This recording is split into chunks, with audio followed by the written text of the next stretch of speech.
Hey, church. I hope this finds you doing well.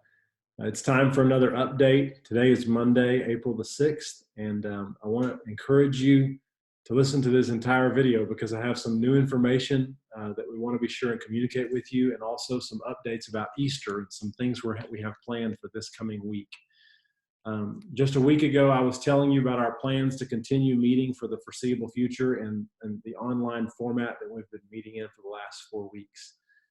And because we're taking the long-term approach to this, and we know that we don't currently, no one knows how long we're going to be in the situation that we're in, our focus has really shifted, and we've been exploring the very best ways for us to stay connected to each other as a church during this time.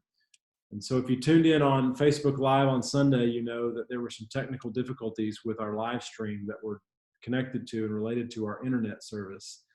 And so after a lot of research and discussion as a staff, we made the decision today to move our Sunday morning broadcast to YouTube. We've created a new Kaufman Church of Christ YouTube channel, and we want everyone to go and subscribe to that.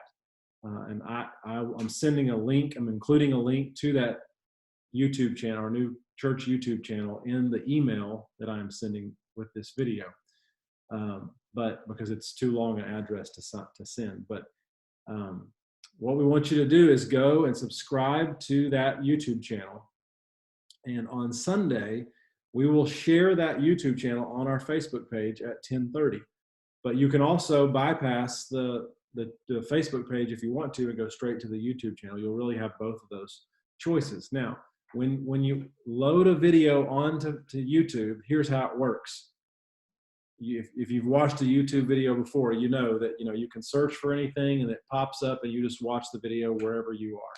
YouTube also has a feature that is called YouTube Premiere that allows a video to be uploaded. And so we can upload the worship service to YouTube, and we can schedule it to go live at a certain time, and we're going to pick Sunday morning at 10:30. And then you all can go to YouTube, to our YouTube channel, and can watch that video that we will have uploaded. And it will be like Facebook Live, where we'll be able to comment. You'll even be able to see how many people are watching with you. The advantage of this is that the video will already be loaded onto the internet. We will actually record the service on Saturday and load it up onto the internet so that we're not dependent upon having a really good internet connection. We think this will improve your worship experience, and it will improve the quality of what we're able to get to you as you gather in your homes. The other thing that this does is that someone can still watch this YouTube, this worship service through Facebook, and you can still create a watch party. So if you wanted to go to our church Facebook page and click on the link, and you can watch that, you should be able to watch that with other people. We've also had the idea that some of you have already started to get familiar with Zoom. If you have not gotten familiar with Zoom, and you have an iPhone or Android, you need to get the Zoom app on your phone, because our church is going to be using it in the future. So one idea is gather with some friends on Zoom or on FaceTime or something like that, and watch the worship service on your TV or on your computer, but then gather with people on your phone through Zoom or through FaceTime or through Skype or whatever format that you choose. But we know that Zoom is one that's worked for lots of people, and we've already been using it as a church in some other capacities. So that's kind of how this works. Now, what I want to do is I want to show you how to go to our church YouTube channel. And so I'm going to actually share my screen with you, and what you're going to do is you're going to go to youtube.com, and then once it pulls up, we're going to search for Kaufman Church of Christ. And then you're going to scroll down. There's our student ministry page and some devotionals that Chris has put. And then there is our new Kaufman Church of Christ YouTube channel. You can already see that Stuart McGregor has created a devotional that I uploaded just a little while ago. And we also only have 2 subscribers right now. And we need there to be 100 or more. Once a YouTube channel has 100 or more subscribers, it opens up some additional features for us. And so please, please, please, when you see this right here, Kaufman Church of Christ with this green K, go over here and click the subscribe button. And that will tell you that your subscription has been added. And then click on this little bell and click all. And that will mean that when you do that, it'll mean that you get notifications for every video that we upload, which we want you to get so that you can know anytime there's a new devotional or update that's loaded there. Okay, so I'm going to stop sharing my page and continue. But that's the change we're going to make, and we think it's going to improve the experience for all of us for our weekend gatherings. Please help us spread that word. Please make sure people know. If you have any questions, reach out to me, to Chris, and let us know. We want to connect each of you in whatever way we need to help. The other advantage of doing it this way is that more people seem to be familiar probably with YouTube, having searched for videos and that kind of thing.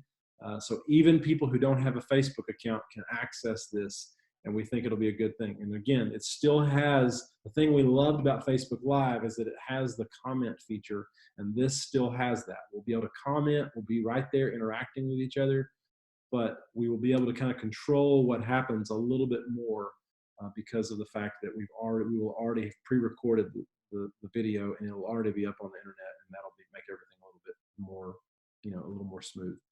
Okay, so that's the new big change we're making. But this is the next thing that I really want you to know. This week, as most of you know, is known around the world as Holy Week. And it's the week leading up to Easter. And there are several things we're going to do for Easter Sunday, because Easter is still happening, and we want it to be a meaningful experience for you and for your family. And so a couple of things. One thing that I think would be kind of fun is go ahead and dress up. Take your family Easter picture somewhere.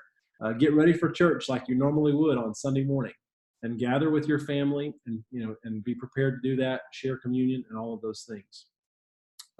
The other thing is that we're going to do is that we several years ago, so we're going to do a flowering of the cross, but we're going to do a COVID-19 version of the flowering of the cross. Now, many of you will recall that we did this 2 years ago. It's a special Easter activity. Lots of churches do. Many Christians around the world have done for years and years.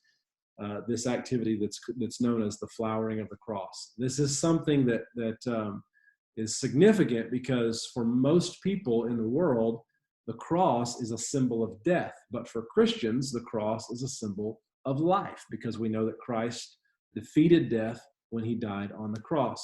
And so what we did 2 years ago was we had a cross on our stage. Some of you will remember this. Most of you will remember this.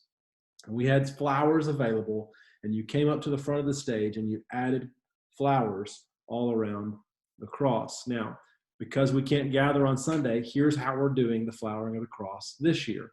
There will be a cross sitting under the covered awning on the large parking lot side of the church building on Saturday, starting at 7 a.m. and going until 5 p.m. So you have all day on Saturday. There'll be a cross, there'll be buckets of flowers, there'll be hand sanitizer. We want to invite you and your family to come up to the church building and to take just the flowers that you intend, touch the flowers that you intend to add to the cross, take several flowers and add those to the cross. And then throughout the day, we will be taking some pictures, and we hope to show you those pictures on Sunday for worship. That you can, that as you can you'll be able to have seen like the progression of flowers being added to the cross throughout the day. So you're invited to drop by the church building from 7 a.m. to 5 p.m., take some flowers, add those to the cross at whatever time is convenient for you and your family, sanitize your hands, and go on your way.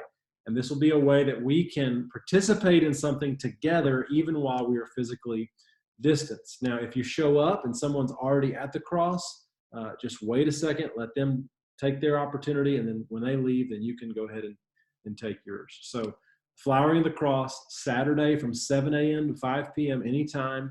You can come up here, grab some flowers, add them to the cross, and we're excited about that experience that we'll get to share with each other. The other thing that we want you to do on Saturday is a service challenge that we're issuing a service challenge to the whole church. And that service challenge is this. We're going to have a food drive, a canned food drive that will benefit the Help Center. And so check your pantry for extra things that you might have that you're not going to use, that you bought randomly at some point and you don't know why you have it, and you want to use that, or add some things to your next online shopping order and bring those items to the church building on Saturday when you come to do the Flowering of the Cross. And there'll be a designated spot for you to drop your groceries in. And then we will collect all of those groceries and we will take those to the center next week. The center is in great need of food. And this is an easy way for us to bless our neighbors, to care for some of the most vulnerable people in our county, in our community. And it's also a shared way for us to serve, even though we're not together. So that's the other big thing we're doing for Easter. In addition to that, just remember the Children's Ministry Easter Project. Kids, keep working on those projects that Suzanne got ready for you. Parents, if after your kids finish those, be sure and send those to Suzanne as soon as possible. She'd like those no later than Thursday if possible. And then in addition to that, I'm going to upload a devotional by Stuart McGregor tonight, and that'll be on our YouTube channel. It's also on our Vimeo page if you still have that link and you want to go there. Wednesday, I'll be doing another Wednesday night devotional, and Friday at noon, I'm going to do a special Good Friday prayer devotional. It will be very brief. I'll also do that on Facebook Live. So both my Wednesday and Friday gatherings that I'll lead will still be on Wednesday on Facebook Live. And then one final thing, there's no Bible bingo this week for our children's ministry. Suzanne has a family thing that she needs to take care of on Friday, and so she will not be available to do that, but we'll restart that next week. So I know it's a lot of information, but I hope it's helpful to you to just kind of get a sense of what the week ahead is going to look like. Please let us know if you have any questions as you go subscribe to our YouTube channel, as you get set up to prepare for worship in that way on Sunday, and know that we are continuing to work to figure out the very best ways for us to connect. I appreciate you. I'm grateful for the way you've continued to love and serve and encourage each other. And I'm grateful to know that I am in this with you. And I pray grace and peace to you today. I love you. Talk to you soon.